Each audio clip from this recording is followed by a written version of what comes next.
കേരള പച്ചയുടെ മറ്റൊരു അധ്യായത്തിലേക്ക് സ്വാഗതം. എഴുത്തിലും ചിത്രത്തിലും പുതുഭാവുകത്വം പകർന്ന പുതിയൊരു അതിഥിയാണ് ഇന്ന് ഞങ്ങളോടൊപ്പം. എഴുത്തുകാരനും നോവലിസ്റ്റും ചിത്രകാരനുമായിട്ടുള്ള ശ്രീ അമൽ. സ്വാഗതം അമൽ. നമസ്കാരം.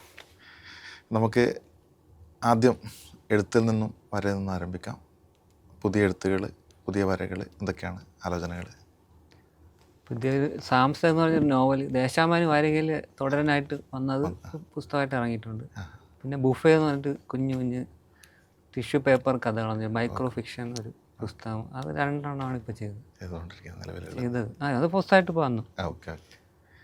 ആലോചനയിലുള്ളത് ഇനിയിപ്പോൾ വരകൾ? വര ഇപ്പോൾ രേഖ ഇത്ര ഇല്ലസ്ട്രേഷൻ അങ്ങനെ മുഴുവൻ ഇങ്ങനെ എഴുത്തിലാണ് ശ്രദ്ധിക്കുന്നത്. നോവലും കഥകളും ഒക്കെ എഴുതാൻ വേണ്ടിയിട്ടാണ്. ഓക്കെ. നമ്മൾ ജപ്പാനുള്ള ഒരുപാട് ദീർഘകാലം ഉണ്ടായിരുന്ന, ജപ്പാനിൽ നിന്ന് കേരളത്തിലേക്ക് വരുന്ന, മുമ്പ് ഇവിടുന്ന് കേരളം പോകുമ്പോഴുണ്ടായ കേരളവും പിന്നീട് വരുമ്പോൾ ഇടയ്ക്കിടയ്ക്ക് സന്ദർശിക്കാറുണ്ടായിരുന്നു.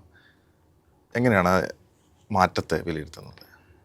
ഇപ്പോൾ കഴിഞ്ഞൊരു 10 വർഷം എടുത്തു കഴിഞ്ഞാൽ വളരെയധികം മാറ്റങ്ങളും പ്രതീക്ഷകളും വളരെ പുരോഗതി കൈവരിച്ച ഒരു കാഴ്ചയാണ് വരുമ്പോൾ കാണാൻ കഴിയുന്നത്. അപ്പോൾ എൻ്റെ വീട് പിരപ്പങ്കോട് വളരെ ചെറിയ ഗ്രാമീണ പ്രദേശമായിരുന്നു. അപ്പോൾ വെഞ്ഞാറമൂട് വാമനപുരം നിയോജക മണ്ഡലം. അപ്പോൾ അവിടെ വെഞ്ഞാറമൂട് സ്കൂള് വളരെ ഒരു കെട്ടിടങ്ങളൊക്കെ കുറവായ ഒരു വീർപ്പൂട്ടുന്ന ഒരു അവസ്ഥ ഉണ്ടായിരുന്നു. ഇപ്പോൾ വരുമ്പോൾ വളരെയധികം ബഹുനില സ്കൂൾ കെട്ടിടങ്ങളും സ്കൂളിൻ്റെ തന്നെ മുഖച്ഛായ വളരെയധികം മാറി. അതുപോലെ എൻ്റെ പിരപ്പങ്കോട് ഒരു LP സ്കൂളുണ്ട്, ഞാൻ അവിടെയാണ് പഠിച്ചിരുന്നത്. ഇപ്പോൾ അന്ന് വളരെ ചെറിയ കെട്ടിടവും ഓടിട്ട കെട്ടിടവും അടിസ്ഥാന സൗകര്യങ്ങളൊക്കെ കുറഞ്ഞ ഒരു സ്കൂളായിരുന്നു. പക്ഷേ ഇപ്പോൾ വരുമ്പോൾ ആ റോഡിനോട് ചേർന്ന് വളരെ വലിയ കുട്ടികൾക്ക് വേണ്ടിയുള്ള പുതിയ കെട്ടിടങ്ങളും പാർക്കും കളിസ്ഥലം വരെ ഒക്കെ ഭയങ്കര സന്തോഷം നൽകുന്ന ഒരു കാഴ്ചയായിരുന്നു. പിന്നെ പതിറ്റാണ്ടുകളായ ഒരു പ്രശ്നം, അവിടെ വലിയൊരു ബ്ലോക്കുള്ളതാണ് MC റോഡ്. തിരുവനന്തപുരത്തേക്ക് കൊട്ടാരക്കര ഭാഗത്തു നിന്ന് വരുന്നവർ ആശ്രയിക്കുന്ന ഒരു റോഡാണ്. അപ്പോൾ വെഞ്ഞാറമൂട് ഒരു വലിയ ജംഗ്ഷനാണ്. കിളിമാനൂരോട്ടും ആറ്റിങ്ങിലേക്കും ഇതുപോലെ തിരുവനന്തപുരത്തേക്കൊക്കെ പോകുന്ന വണ്ടികളെല്ലാം വന്ന് ചേരുന്ന ഒരു ജംഗ്ഷനായിരുന്നു. ബ്ലോക്ക് അവിടെ പതിറ്റാണ്ടുകളായി ഉണ്ടായിരുന്ന ഒരു പ്രശ്നമായിരുന്നു. അപ്പോൾ ഇപ്പോൾ നമ്മുടെ അവിടെ DK മുരളി അദ്ദേഹമാണ് നമ്മുടെ MLA അവിടെ. അപ്പോൾ അദ്ദേഹത്തിൻ്റെ പരിശ്രമത്തിൻ്റെ ഫലമായിട്ട് ഇപ്പോൾ അവിടെ മേൽപ്പാലം വരാൻ പോകുന്നു. അതിൻ്റെ പണി വളരെ ത്വരിതഗതിയിൽ ഇങ്ങനെ പുരോഗമിക്കുന്ന കാഴ്ച വരുമ്പോൾ കാണുമ്പോൾ ഭയങ്കര സന്തോഷമാണ്. അപ്പോൾ അത് വരുമ്പോൾ അത് പരിഹരിക്കപ്പെടും. അത് നമ്മുടെ ആ ഒരു ചെറിയ ടൗണിൻ്റെ മുഖച്ഛായ തന്നെ മാറ്റപ്പെടും. പിന്നെ എൻ്റെ പിരപ്പങ്കോട് അവിടുത്തെ ക്ഷേത്രം വലിയ പ്രശസ്തമാണ്. പിന്നെ അത് നീന്തൽ ഗ്രാമം എന്നാണ് അറിയപ്പെടുന്നത്. ഈ തിരുവനന്തപുരത്ത് റെയിൽവേയിലും പോലീസിലും സെക്രട്ടേറിയറ്റിലും പല വകുപ്പുകളിലും ആയിരക്കണക്കിന് ആൾക്കാർ ഇതിന് ജോലി ചെയ്യുന്നുണ്ട്. അവരെല്ലാം അവിടെ നീന്തി. അപ്പോൾ അവർക്ക് വേണ്ടി ഒരു ഇൻ്റർനാഷണൽ സ്വിമ്മിംഗ് പൂള് നയനാർ സാറിൻ്റെ കാലത്താണ് അത് തുടങ്ങി വെച്ചത്. അതിപ്പോൾ ഏഷ്യൻ ഗെയിംസ് നീന്തൽ ഉൾപ്പെടെ എല്ലാം അവിടെയാണ് നടത്തുന്നത്. ഇപ്പോൾ ഒരു ഇൻ്റർനാഷണൽ സ്വിമ്മിംഗ് പൂള് പിരപ്പങ്കോടുണ്ട്. അപ്പോൾ ഈ ലോക കായിക ഭൂപടത്തിൽ നമ്മുടെ ഗ്രാമം അങ്ങനെ അടയാളപ്പെട്ടു. അത് വലിയൊരു സന്തോഷമാണ്. അതോടൊപ്പം ആ ക്ഷേത്രത്തിൻ്റെ വലിയൊരു നടപ്പന്തൽ ഇപ്പോൾ പുതിയതായിട്ട് പണി കഴിപ്പിച്ചു. പിന്നെ ഇടറോഡുകൾ, റിംഗ് റോഡുകളൊക്കെ ഒരുപാട് വരുന്നത് ഭയങ്കര ഒരു സന്തോഷമാണ്.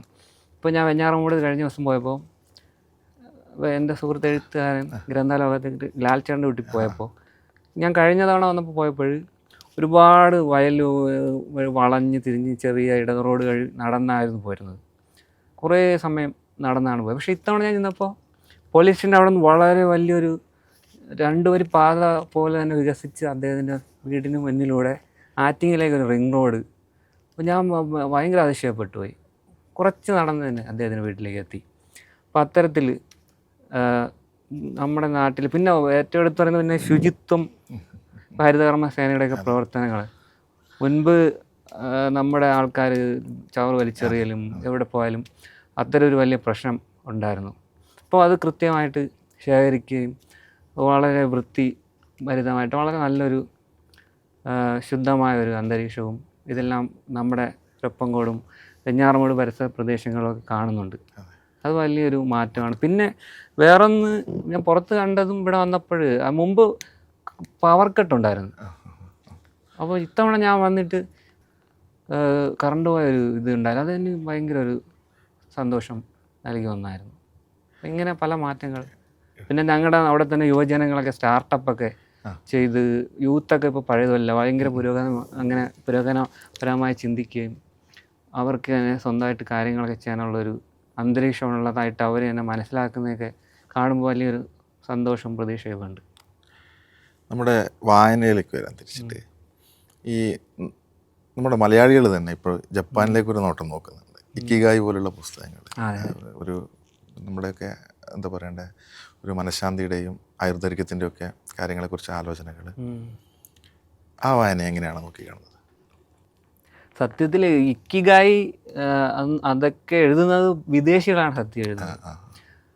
അവരുടെ നമ്മുടെ നാട്ടിൽ നിന്ന് ഉൾക്കൊണ്ട, അതായത് വളരെ വർഷങ്ങൾക്ക് മുമ്പ് തന്നെ ബുദ്ധിസത്തിൽ നിന്നും അതുപോലെ പ്രകൃതി കാവ് പാരമ്പര്യമാണ് ഞാൻ പറയുന്നത്, ക്ഷേത്രമല്ല കാവ് പാരമ്പര്യത്തിൽ നിന്ന് ഉൾക്കൊണ്ട ഇന്ത്യൻ സംസ്കാരമാണ് അവർ ആർജിച്ച് എടുത്തിട്ടുള്ളത്. സത്യത്തിൽ ബേസിക്കലി അടിസ്ഥാനപരമായി ഇപ്പോഴും ബുദ്ധക്ഷേത്രങ്ങളാണ് കൂടുതലുള്ളത്. പിന്നെ കാവുകളിൽ നിന്ന് അവർ ഡെവലപ്പ് ചെയ്തെടുത്ത ഷിൻഡോ എന്ന് പറയുന്ന മതങ്ങൾ, അങ്ങനെ രണ്ട് ഇതാണുള്ളത്.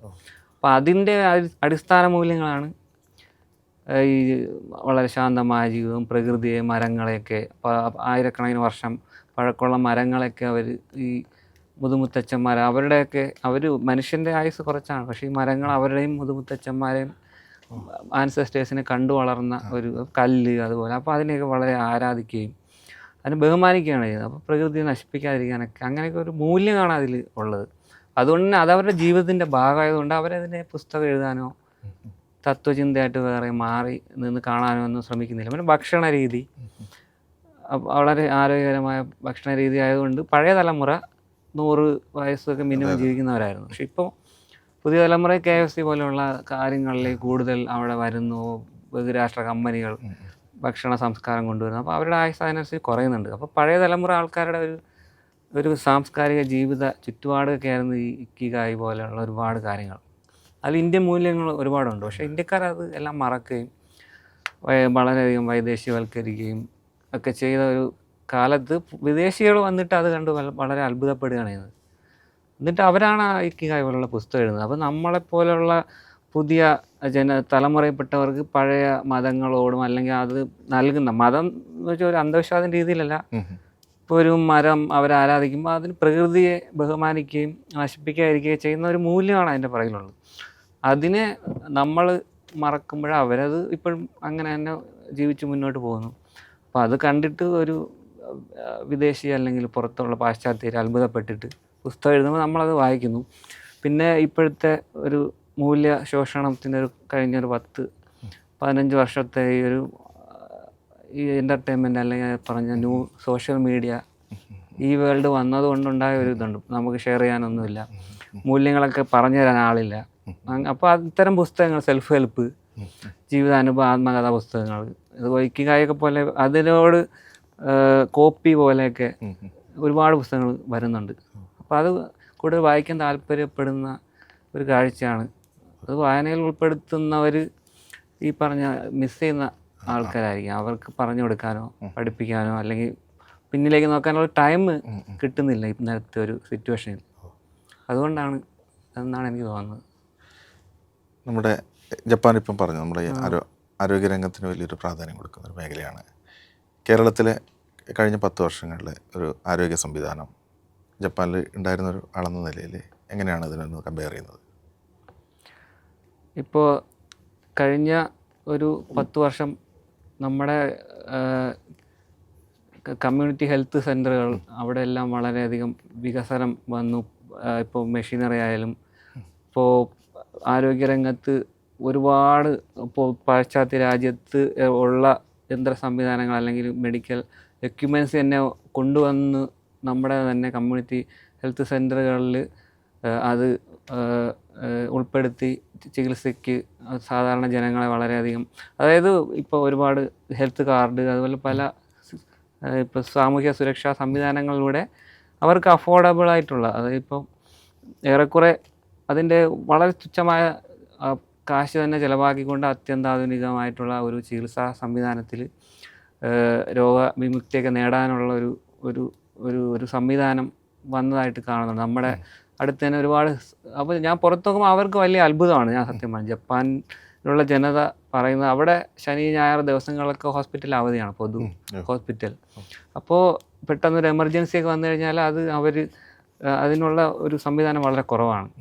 അത് വേറെ പ്രൈവറ്റ് ഏതെങ്കിലും ഹോസ്പിറ്റലിൽ പോവുകയോ അല്ലെങ്കിൽ അപ്പോയിൻമെൻ്റ് ഒക്കെ എടുത്ത് പിന്നീട് ചെയ്യുകയൊക്കെയാണ് ചെയ്യുന്നത്. പിന്നെ താരതമ്യേന വളരെയധികം ചിലവ് കൂടിയ ചികിത്സ. ഇത് വളരെ സാധാരണ മനുഷ്യനൊരിക്കലും താങ്ങാൻ പറ്റുന്ന ഒന്നല്ല അവിടുത്തെ.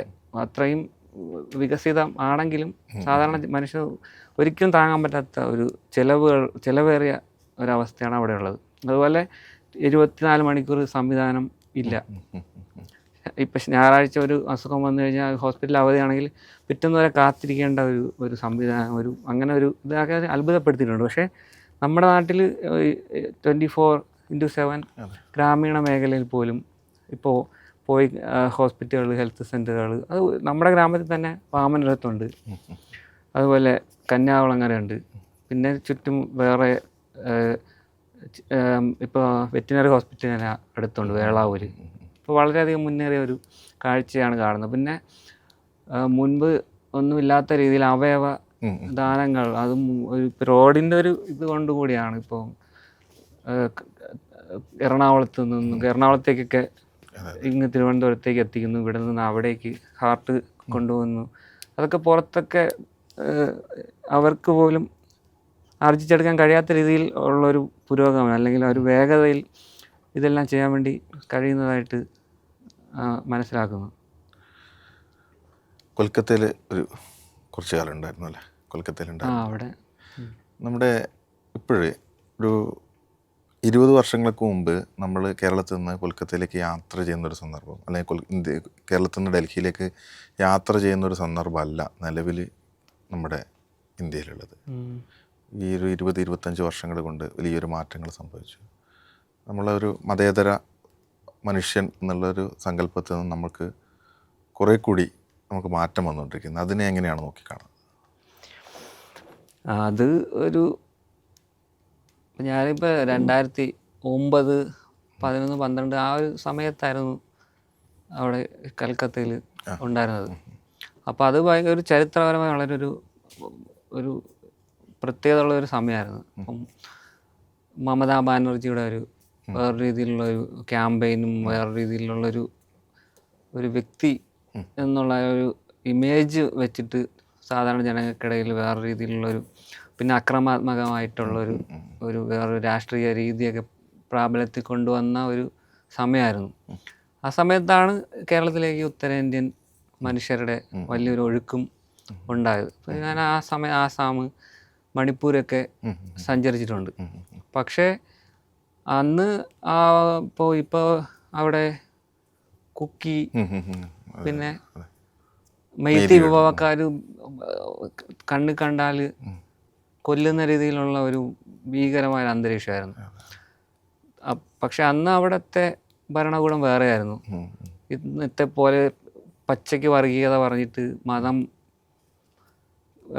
വളരെ തുറന്ന് പറഞ്ഞ് അതിനെ വിഭജിച്ചിട്ട് വർഗീയത സമൂഹത്തിൽ വളരെയധികം ഈ ഒരു കൊലപാതകങ്ങൾക്കും ആക്രമണത്തിനൊക്കെ കാരണമാക്കി മാറ്റുന്നൊരവസ്ഥയല്ലായിരുന്നു ഉണ്ടായിരുന്നത്. അപ്പോൾ വളരെ ഇപ്പോൾ ഗോത്രവർഗ്ഗങ്ങളാണെങ്കിൽ പോലും അവർക്ക് അവരുടേതായ ബോർഡർ നിയമങ്ങളൊക്കെ ഉണ്ട്. അത് കാത്ത് സൂക്ഷിച്ചുകൊണ്ട് തന്നെ അവർ ജീവിക്കുന്ന ഒരവസ്ഥയാണ്. പക്ഷേ ഇപ്പോൾ ഓരോ ദിവസവും അവിടുത്തെ ആക്രമണങ്ങളും വാർത്തകളും കൊലപാതകങ്ങളും മരണങ്ങളൊക്കെ കാണുമ്പോൾ ഇങ്ങനെ വിഷമം തോന്നാറുണ്ട്. കാരണം അവിടുത്തെ സർക്കാർ അതിനെ നിയന്ത്രിക്കാനോ അല്ലെങ്കിൽ അതിനെ ഒന്ന് അവസാനിപ്പിക്കാനോ ശ്രമിക്കാതിരിക്കുന്നത് വളരെയധികം വിഷമം ഉണ്ടാകുന്ന ഒരു കാര്യമാണ്. പിന്നെ നമുക്ക് അറിയാം, നോർത്ത് ഇന്ത്യയിൽ നമ്മുടെ ഇപ്പോൾ കേരള സ്റ്റോറി 2 വന്നു കഴിഞ്ഞു. ഒരു തരത്തിലും ഒരു സംസ്ഥാനവും ഒരു തരത്തിലും അനുകൂലിക്കാത്ത ഇതാണ്. പക്ഷേ ആരും സപ്പോർട്ട് ചെയ്തില്ലെങ്കിൽ നമ്മുടെ നാടും ഗവൺമെൻറ്റും എല്ലാം അതിനെതിരെ കേസ് കൊടുക്കുക, അതിനെ പച്ചയ്ക്ക് ഒരു വർഗീയത പറയുന്ന സിനിമയായിട്ട് എടുത്ത് കാട്ടുകയൊക്കെ ചെയ്തു.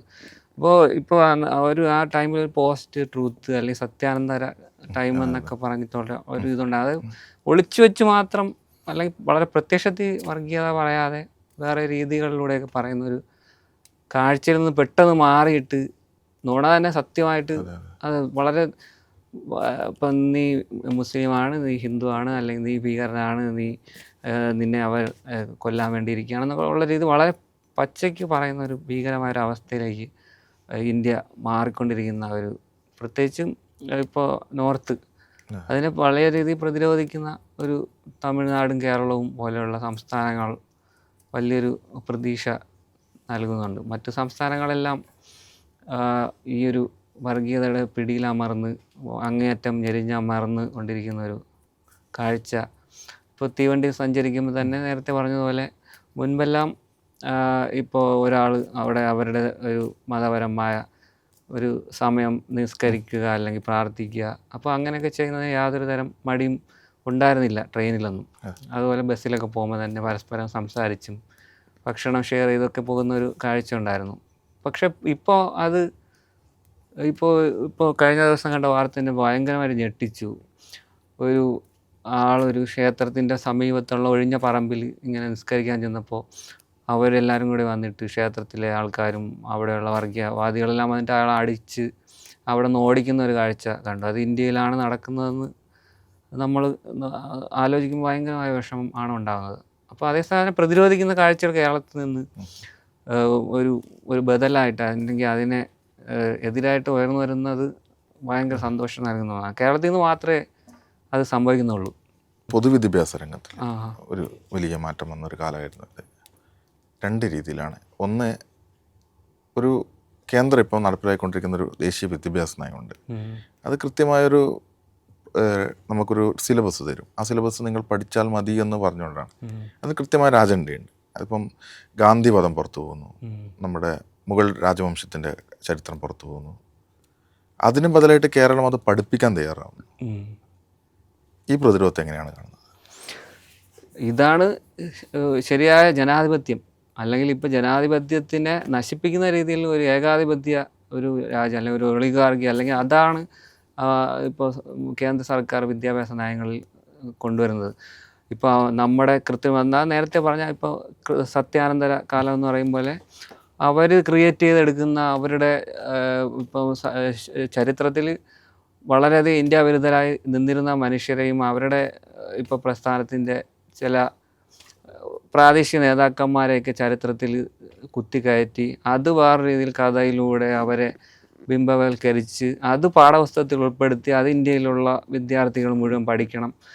മറ്റുള്ള പ്രദേശങ്ങളിലുള്ള അവരുടേതായ തനതായ പ്രാദേശിക ചരിത്രവും സംസ്കാരവും ഒക്കെ പഠിക്കേണ്ട ഇന്ത്യയിലെ അതാണ് നാനാത്വത്തിൽ ഏകത്വം എന്ന ഒരു ഇന്ത്യയുടെ ഏറ്റവും വലിയ ശക്തിയെ തകർക്കുന്ന രീതിയിൽ കൃത്രിമമായി സൃഷ്ടിച്ചെടുക്കുന്ന നുണ അടിച്ചേൽപ്പിക്കുന്ന ഇപ്പോൾ ഗീബൽസി എന്നൊരു തന്ത്രം അതൊരിക്കലും വിലപ്പോവില്ല. അത് ഇപ്പം മുഗൾ ചരിത്രം ഇപ്പോൾ ഡൽഹിയിലും ഒക്കെ സഞ്ചരിക്കുന്ന ഒരു വ്യക്തിയെ സംബന്ധിച്ച് ഇപ്പോൾ പേര് മാറ്റി കഴിഞ്ഞാലും അവർ പഴയ പേര് തന്നെയാണ് അതിനെ വിളിക്കുന്നത്. അപ്പോൾ ഇവരുടെ ഈ പേര് മാറ്റിക്കൊണ്ട് ഇപ്പോൾ ചരിത്രത്തിൽ തുടച്ചെറിയാന്നൊക്കെ വിചാരിക്കുന്നത് വളരെ ശുദ്ധമായ മണ്ടത്തരമാണ്. അപ്പം അതിനെതിരെ കേരളം നമ്മൾ പഠിപ്പിക്കും എന്ന് പറയുന്നത് ആണ് അത് ശരിയായ ജനാധിപത്യം. അത് കേരളത്തിന് മാത്രമേ പറ്റുള്ളൂ. പിന്നെ വിദ്യാഭ്യാസ ഒരു ഇതിൽ വരുന്ന കേരളത്തിൽ നിന്നുള്ള വളരെ പ്രത്യാശാഭരിതമായ ഒന്നാണ് ഇപ്പോൾ സ്കൂളിലെല്ലാം നടപ്പിലാക്കിക്കൊണ്ടിരിക്കുന്ന അടിസ്ഥാനപരമായിട്ടുള്ള എല്ലാ കാര്യങ്ങളും. ഒരു സ്കൂളിൽ പോയി കഴിഞ്ഞാൽ നമ്മളിപ്പോൾ നോർത്ത് ഇന്ത്യയിലെ ഒരു സ്കൂളിൽ പോയി കഴിഞ്ഞാൽ നമ്മളതിങ്ങനെ ഞെട്ടിപ്പോവും എന്നൊരു കാഴ്ചയാണ്. അപ്പോൾ കുട്ടികളെ തന്നെ അവർ ഭിന്നിപ്പിച്ചിട്ട് എത്രയോ വീഡിയോകൾ നമ്മൾ കണ്ട് വളരെ ലജ്ജിച്ചു പോയി. ഇപ്പോൾ ക്ലാസ്സിൽ തന്നെ അധ്യാപിക ഒരു മുസ്ലിം ബാലൻ്റെ മുഖത്തടിക്കുന്ന ഒരു വീഡിയോ, ഇപ്പോൾ കുട്ടികൾക്കിടയിൽ അവർ കളിയാക്കി അവരെ കുട്ടികൾ തന്നെ ഒരു വിഭജനം ഉണ്ടാക്കുന്ന രീതിയിലേക്കൊക്കെ പോവുകയാണ്. അപ്പോൾ അവരെന്താണ് അവിടെ ആ കുട്ടിയെ പഠിപ്പിക്കാൻ പോകുന്നത് എന്ന ഭയങ്കര ഒരു ചോദ്യമാണ്. അവിടെ അടിസ്ഥാന ഇതില്ല. ഭക്ഷണം ഇപ്പോൾ മുട്ട അതുപോലുള്ള കാര്യങ്ങൾ പാലിലൊക്കെ കൃത്രിമം കാണിക്കും, പാൽപ്പൊടി. വലിയ ശോചനീയമായ അവസ്ഥ പല സ്കൂളുകളിലും കാണാൻ പറ്റും. ഇപ്പോൾ കേരളത്തിലൊരു സ്കൂളിൽ വന്നു കഴിഞ്ഞാൽ എന്ത് മനോഹരമായിട്ടാണ് ഓരോ സ്കൂളും ഓരോ ക്ലാസ്സിലും പുസ്തകങ്ങൾ, ലൈബ്രറി, അതുപോലെ കളിസ്ഥലങ്ങൾ, ആ സിലബസ്, വലിയ മനോഹരമായിട്ടുള്ളൊരു വിദ്യാഭ്യാസ അന്തരീക്ഷമാണ് കേരളത്തിലെ സ്കൂളുകളുള്ളത്. പച്ചക്കറി കൃഷി ചെയ്യുന്ന കുട്ടികൾ, അതുപോലെ പ്രകൃതിയിൽ നിന്ന് പഠി ഇപ്പോൾ എല്ലാ കുട്ടികൾക്ക് വളരെയധികം അക്സസിബിൾ ആയിട്ടുള്ള ഒരു വിദ്യാഭ്യാസ മന്ത്രിയാണ് ഉള്ളത്. അദ്ദേഹത്തിൻ്റെ കാര്യങ്ങൾ വലിയ താല്പര്യത്തോടെയാണ് കാണുന്നത്. ഓരോ നയങ്ങളും കുട്ടികൾക്ക് അദ്ദേഹം വളരെ സുഹൃത്തായി നിൽക്കുന്ന പോലെ തോന്നിയിട്ടുണ്ട്. പിന്നെ ഇതിനോടനുബന്ധിച്ച് ഞാൻ എൻ്റെ ഒരു മേഖലയിൽ നിന്ന് വളരെയധികം സന്തോഷത്തോടെ കാണുന്ന ഒന്ന് ഇപ്പോൾ കലാവിദ്യാഭ്യാസം. ഞാനിപ്പോൾ BF MF അങ്ങനെ ആ ഒരു മേഖലയിലായിരുന്നു പഠിച്ചതും ജോലി ചെയ്തതൊക്കെ. അപ്പോൾ എത്രയോ പതിറ്റാണ്ടുകളായിട്ട് ഇപ്പോൾ കലാവിദ്യാർത്ഥികളുടെ അല്ലെങ്കിൽ അത് പഠിച്ചവരുടെ ആവശ്യമായിരുന്നു സ്കൂളുകളിൽ കലാവിദ്യാഭ്യാസം. ഞാൻ 2002 SSLC കഴിയുന്നത്. അപ്പോൾ ഡ്രോയിങ് ടീച്ചർ എന്ന തസ്തിക ഉണ്ടായിരുന്നു. അത് ആ ഒരു വർഷത്തോടുകൂടി പിന്നീട് സ്കൂളിൽ അധ്യാപകർ റിട്ടയർ ആകുമ്പോൾ പിന്നെ വരാതെ എത്രയോ വർഷങ്ങളോളം ഇങ്ങനെ ഒരു വിദ്യാഭ്യാസ സിസ്റ്റത്തിൽ കല പഠിക്കുന്നതിലൂടെ ഒരു വിദ്യാർത്ഥി സത്യത്തിൽ ഒരു സാംസ്കാരിക കാഴ്ചപ്പാട് ഉണ്ടാക്കിയെടുക്കുന്നുണ്ട്. ഇത് നമ്മുടെ സംസ്കാരത്തിൻ്റെ കലാചരിത്രത്തെ മനസ്സിലാക്കാൻ ശ്രമിക്കുന്നുണ്ട്. അതുപോലെ ഇന്ത്യയെയും ലോകത്തെയും താരതമ്യം ചെയ്യാനൊക്കെ പഠിക്കുന്നു. അതുപോലെ വയലൻസിനെതിരായിട്ട് നിന്നിട്ട് എന്താണ് യഥാർത്ഥ രാഷ്ട്രീയം എന്നൊക്കെ മനസ്സിലാക്കുന്നു. അത് കലാവിദ്യാഭ്യാസത്തിലൂടെയാണ് നേടിയെടുക്കുന്നത്. അതിൻ്റെ ഒരു അഭാവം ഉണ്ടായിരുന്നു. അതുപോലെ ചിത്രകല പഠിച്ചവർക്ക് ജോലി ചെയ്യാനുള്ള ആ ഒരു തസ്തിക ഇല്ലായിരുന്നു. പക്ഷേ ഇപ്പോൾ കഴിഞ്ഞ ഒരു 10 വർഷം കൊണ്ട് വളരെ വലിയൊരു മാറ്റമാണ്. അത് ലോകല കേരള ചരിത്രത്തിൽ തന്നെ ഒരു അത്രയധികം സ്തുത്യർഹമായൊരു മാറ്റമാണ്. ഇപ്പോൾ കലാപുസ്തകം ഒരു ഗവൺമെൻറ് ഇപ്പോൾ പാഠപുസ്തകങ്ങളൊക്കെ പെട്ടെന്ന് അച്ചടിച്ച് കൊടുക്കുന്നു. ഫോട്ടോസ്റ്റാറ്റ് എടുത്ത് കൊടുത്തിരുന്നൊരു കാലം നമ്മൾ ഓർക്കുന്നുണ്ട്.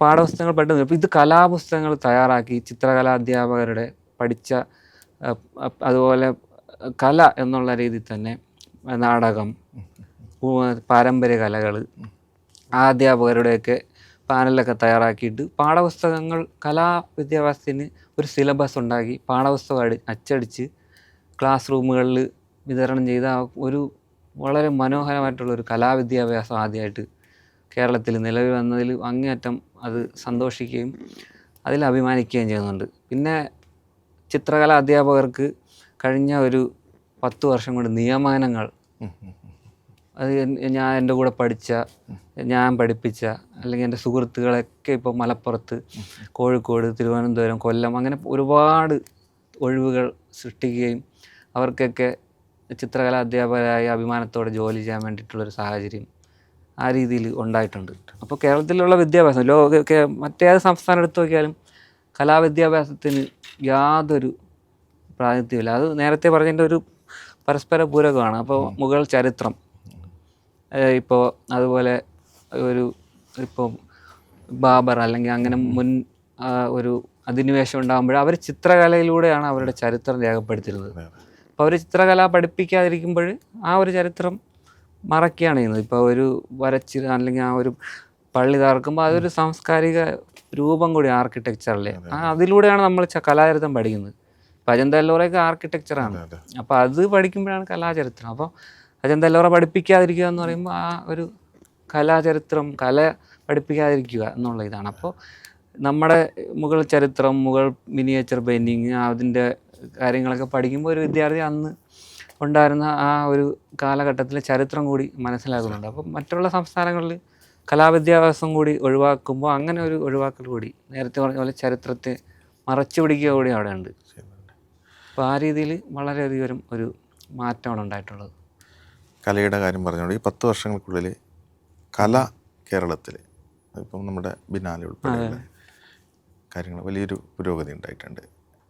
ഈ കലാകേരളത്തിൻ്റെ ഭാവി അല്ലെങ്കിൽ കലാകേരളത്തിൽ വന്നിട്ടുള്ള ഈ വികസനത്തെ എങ്ങനെയാണ് കാണുന്നത്? അതും കേരളത്തിലുള്ള ചിത്രകാരന്മാരും കലാകാരന്മാരുമാണ് ഒരു രീതിയിൽ ഇന്ത്യൻ കലയിൽ തന്നെ വളരെയധികം പ്രമുഖരായിട്ട് നിൽക്കുന്നത്. ഇപ്പോൾ ഇന്ത്യയിൽ തന്നെ ഇപ്പോൾ ഒരു ബിനാലെ എന്നൊരു കാഴ്ചപ്പാട് അവതരിപ്പിച്ചപ്പോൾ അവരൊരു ഫൗണ്ടേഷൻ ഉണ്ടാക്കിയപ്പോൾ ആദ്യമൊക്കെ ഒരുപാട് പ്രശ്നങ്ങളും കാര്യങ്ങളൊക്കെ ഉണ്ടായിരുന്നു. അപ്പോൾ MAV സഖാവിൻ്റെ വളരെയധികം ഒരു കാഴ്ചപ്പാട് ലോകകലയെ പറ്റിയൊക്കെ ഉള്ള അവബോധം കൊണ്ടാണ് ആദ്യം മുതലേ ഒരു സപ്പോർട്ടും അത് പഠിക്കാനും അതിന് വേണ്ടിയിട്ട് ഒരു പ്രയത്നിക്കാനും സ്പേസ് കണ്ടെത്തുന്നതിൽ സഹായിക്കാനൊക്കെ ചെയ്ത വാർത്തകളൊക്കെ ആദ്യ സമയം മുതലേ വായിക്കുന്നുണ്ട്. അപ്പോൾ അവർക്ക് ഒരു സഹായം നൽകുക, അതിന് വലിയ സപ്പോർട്ടാണ് കൊടുത്തിരുന്നത്. അപ്പോൾ ബിനാലെയുടെ വിജയം കേരളത്തിൻ്റെ ഇന്ത്യയിലെ തന്നെ ഒരു കലാമേഖലയെ വളരെയധികം ലോക നിലവാരത്തിൽ എത്തുന്നതിൽ സഹായിച്ചിട്ടുണ്ട്. പിന്നെ പ്രാദേശിക ഗാലറികളും അതുപോലെ ലളിതകലാ അക്കാദമിയുടെ ആണ്. പക്ഷെ അതിൻ്റെ പിന്നിൽ ഉള്ളൊരു പ്രയത്നമുണ്ട്. അപ്പോൾ അങ്ങനെ പിന്നെ ഇപ്പോൾ തിരുവനന്തപുരത്ത് വരുമ്പോൾ തന്നെ മ്യൂസിയത്തിൽ രാജാരവിവർമ്മയുടെ ചിത്രങ്ങൾക്ക് മാത്രമായിട്ടൊരു മനോഹരമായിട്ടുള്ളൊരു ഗാലറി കഴിഞ്ഞ ദിവസം പോയി കാണുകയുണ്ടായി വീണ്ടും. അപ്പം മുൻപുണ്ടായിരുന്ന പോലെയല്ല, അതിമനോഹരമായിട്ടുള്ളൊരു ലോക നിലവാരമുള്ള തന്നെ ഒരു ഗാലറി. അപ്പോൾ വരുന്ന വിദേശികൾക്കൊക്കെ നമ്മുടെ കലാപാരമ്പര്യവും എല്ലാം വളരെ മനോഹരമായിട്ട് മനസ്സിലാക്കാൻ പറ്റുന്നൊരവസ്ഥയുണ്ട്. പിന്നെ ഇപ്പോൾ എ രാമചന്ദ്രൻ ഇന്ത്യയിൽ ശാന്തിനിലയം പഠിച്ച നമ്മുടെ ആറ്റിങ്ങൽ രവിവർമ്മയുടെ തന്നെ സ്ഥലത്തിനടുത്താണ്. അപ്പോൾ അദ്ദേഹം ഇന്ത്യയുടെ ഏറ്റവും പ്രമുഖനായൊരു ചിത്രകാരനായിരുന്നു. അപ്പോൾ അദ്ദേഹത്തിൻ്റെ ചിത്രങ്ങളും ശില്പങ്ങളൊക്കെ ഇപ്പോൾ കൊല്ലത്ത് ഒരു വലിയൊരു പുതിയ ഒരു ഗാലറി തന്നെ ചെയ്തിട്ട് പ്രദർശിപ്പിക്കുന്നുണ്ട്. കലാഭൂപടത്തിൽ കേരളത്തിന് ഇതുപോലുള്ള പല പ്രവർത്തനങ്ങളിലൂടെ ഒരു വലിയൊരു സ്ഥാനം തന്നെ ഉണ്ടായിട്ടുണ്ട്. ഇപ്പോൾ കോളേജിൻ്റെ കാര്യം തന്നെ നോക്കിക്കഴിഞ്ഞാൽ ഫൈൻ ആർട്സ് കോളേജ് തിരുവനന്തപുരത്ത് പോയപ്പോൾ നവീകരിച്ച, അതായത് ഒരു പുതിയ ബിൽഡിങ് തന്നെ ഭംഗി ഒട്ടും പോകാതെ, അതാണ് അതിൻ്റെ ഒരു പ്രത്യേകത. പഴയ കെട്ടിടത്തിൻ്റെ അതേ കളറും അല്ലെങ്കിൽ അതേ ഒരു ആർക്കിടെക്ചറൽ രീതിയോട് നീതി പുലർത്തിക്കൊണ്ട് പുതിയ കെട്ടിടം ഇപ്പോൾ വന്നിട്ടുണ്ട് പുതിയതായിട്ട്. അതിൻ്റെ ഉദ്ഘാടനം കഴിഞ്ഞിട്ട് അതിൻ്റെ ഉള്ളിൽ വളരെ നിലവാരമുള്ള ഒരു ഗാലറി ഉണ്ട്. ഇപ്പം പ്രദർശനങ്ങൾ അവിടെ ഇപ്പോൾ നടക്കുന്നുണ്ട്. അങ്ങനെ വളരെയധികം ഒരു നല്ലൊരു അന്തരീക്ഷം കാണുന്നുണ്ട്. അവസാനത്തെ ചോദ്യത്തിലേക്ക്, ഈ ചില മേഖലകളിൽ നിന്ന് നമ്മളിപ്പം തിരഞ്ഞെടുപ്പ് അടുത്തുകൊണ്ട് തന്നെ തുടർഭരണം സംബന്ധിച്ചുള്ള ചോദ്യങ്ങൾ പല കോണുകളിൽ നിന്ന് കേൾക്കുന്നുണ്ട്. എങ്ങനെയാണ് തുടർഭരണം എന്നുള്ള ഒരു കാഴ്ചപ്പാടിനെ കാണുന്നത്? വ്യക്തിപരമായിട്ടുള്ള എൻ്റെ ഒരു താല്പര്യം അല്ലെങ്കിൽ എൻ്റെ ഒരു ഉള്ളിലിരിപ്പ് തുടർഭരണത്തിനെ വളരെയധികം ആഗ്രഹിക്കുന്നു എന്നതാണ്. കാരണം ഇപ്പോൾ പല കോണുകളിൽ നിന്ന് ഉള്ള വിമർശനം എന്ന് പറയുമ്പോൾ തുടർഭരണം ഉണ്ടാകുമ്പോൾ അലസരാകും. പക്ഷെ എനിക്ക് നേരെ തിരിച്ചാണ് തോന്നുന്നത്. ഇപ്പോൾ ജനങ്ങൾ വീണ്ടും വിശ്വാസം അർപ്പിക്കുന്നു, അല്ലെങ്കിൽ ഇപ്പോൾ ചെയ്ത പ്രവർത്തനങ്ങൾക്കുള്ള ഒരു അംഗീകാരമായിട്ട് തുടർഭരണം വരുമ്പോൾ കൂടുതൽ ഇപ്പോൾ തന്നെ വളരെയധികം മാറി കേരളത്തിൻ്റെ മുഖച്ഛായ. അപ്പോൾ അതിലും കൂടുതൽ മാറ്റാനും അതിലും കൂടുതൽ വികസനം കൊണ്ടുവരാനും ഇതിൻ്റെ തന്നെ ഒരു തുടർച്ച ഉറപ്പുവരുത്താനും ശ്രമിക്കുമെന്നുള്ളൊരു ലളിതമായ മനഃശാസ്ത്രം അതിൻ്റെ പിന്നിൽ ഞാൻ അങ്ങനെ കാണുന്നത് കൊണ്ട് ഞാനൊരു ഉണ്ടാവുന്നതിനെ വിശ്വസിക്കുന്നു. ഭരണ തുടർച്ച അതുണ്ടാവണമെന്ന് ആഗ്രഹിക്കുന്ന ഒരാളാണ്. കേരള പച്ചയുടെ ഈ എഡിഷനിൽ ഞങ്ങളോടൊപ്പം കേരള വികസനത്തെക്കുറിച്ചും ഭാവിയെക്കുറിച്ചും സംസാരിച്ചത് നോവലിസ്റ്റും ചിത്രകാരനും ചെറുകഥാകൃത്തുമായിട്ടുള്ള ശ്രീ അമലാണ്. അദ്ദേഹത്തിന് എല്ലാവിധ നന്ദിയും അറിയിക്കുന്നു. ഒരുപാട് സന്തോഷം.